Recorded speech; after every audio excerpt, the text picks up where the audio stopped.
요즘 참 암담한 시대입니다. 5060 부모들은 일을 하고 있는데 2030 자녀들은 집에 있습니다.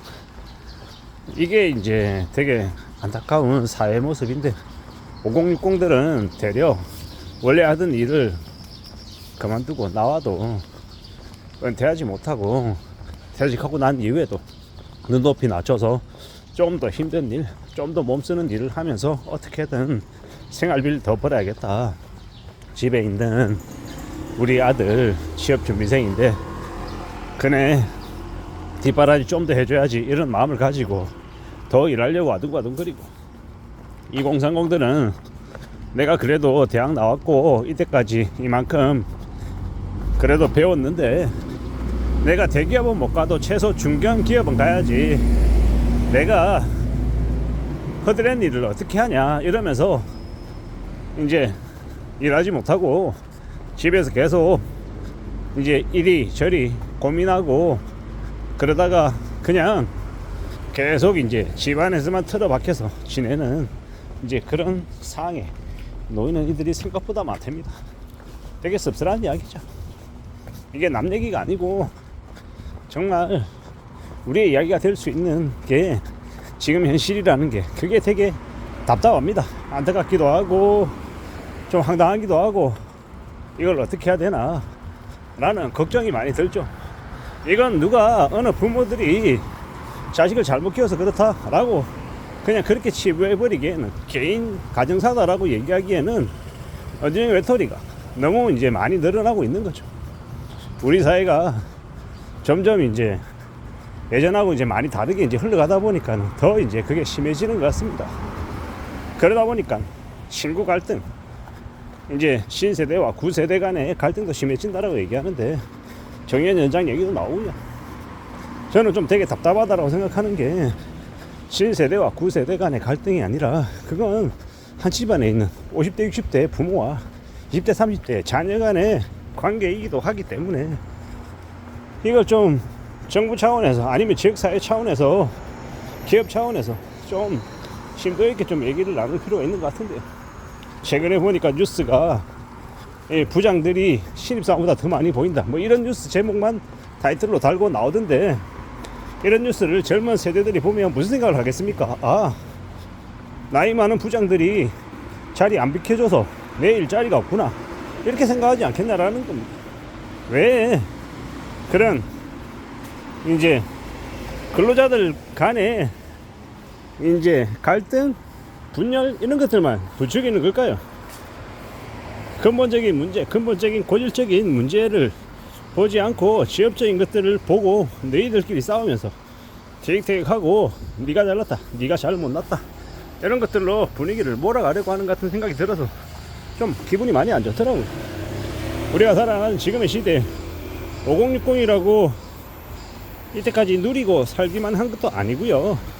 물론 2030이라고 또 기회가 넘쳐나지 않고 기회가 많이 모자라서 되게 안타까운 처지에 놓여 있다라는 걸 왜 모르겠습니까?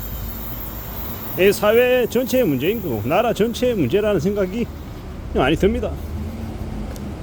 이웃나라 일본에서도 히키코모리 문제 때문에 되게 많이 말들이 많았죠.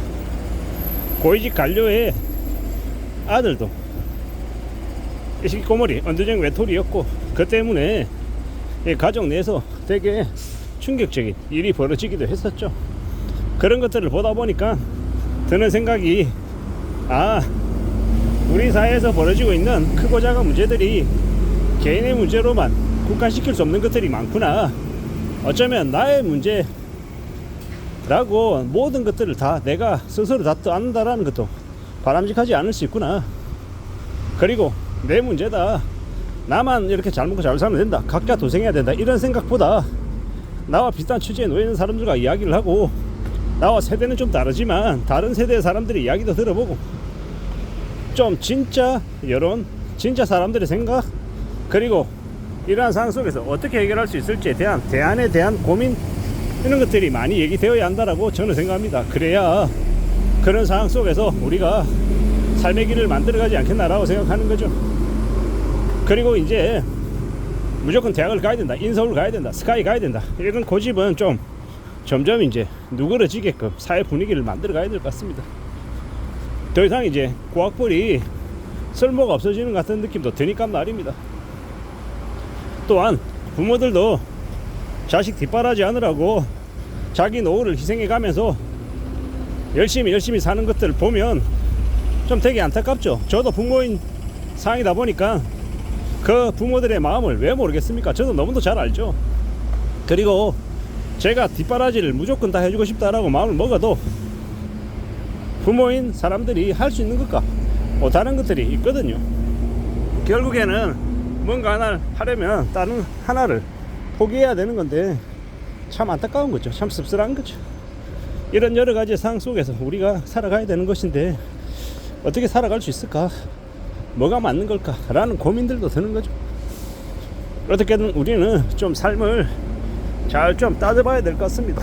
그리고 우리가 겪는, 우리가 바라보는 사회 현상, 그리고 내가 맞닥뜨리는 현실들, 이런 것들을 연결해서 생각해 볼 필요도 있고, 과연 이게 나의 문제인지 사회의 문제인지, 우리 주변을 둘러싸고 있는 우리 상황들이 우리에게 이런 것들을 요구하는 것인지 잘 좀 따져봐야 할 것 같습니다. 결국은 혼자 살 수 없는 것 같고요, 같이 살아가야 되는 것 같고, 연대해야 되는 것 같고, 또 내가 남들의 사정이 어떠한지 좀 관심도 가지고 같이 뭔가를 만들어 가려고 공유해야 될 것 같습니다. 그렇게 해야, 그렇게 움직여 가야, 그래야 해법들이 만들어지는 것 같습니다. 그러지 않으면 어려울 것 같다라는 겁니다. 길을 찾아 나서야 되는데, 뭔가를 만들어 가려고 좀 노력해야 될 텐데 수월하지 않습니다. 쉽지 않더라는 거죠. 쉽지 않은 힘든 처지에 놓여 있지만 우리가 어떻게 살아갈지 좀 궁리해야 될 것 같습니다. 각오도 다져야 되고 좀 더 진지함도 있어야 될 것 같고, 어떻게든 우리가 쉽지 않은 이 상황들을 잘 극복하려고 하는 마음을 먹고 처해 있는 현실 안에서 어떻게 길을 찾아 나서야 될지도 좀 살펴봐야 되지 않겠습니까? 따져봐야 되지 않겠습니까? 물론 쉽지 않을 겁니다. 만만하지 않을 겁니다. 그래도 찾아가 보자라고, 길을 내어 보자라고 이야기하고 싶은 거죠. 다들 힘겨운 처지에 놓여 있습니다. 만만하지 않습니다. 그래도 해보자고, 움직여 나가보자고, 우직하게 내가 길을 찾으려고 애쓰면 눈높이 낮추고 의논하고 협의하고 해서 뭔가를 만들어 가려고 하면, 그러면 길이 생길 수도 있다라고 생각합니다. 물론 절대로 쉽지 않을 겁니다. 만만하지 않을 겁니다. 많이 어렵겠죠. 그래도 차근차근 냉정함을 가지고 내다보고 대안을 찾다 보면 길이 열릴 수 있다라고 말하고 싶은 겁니다. 이상입니다.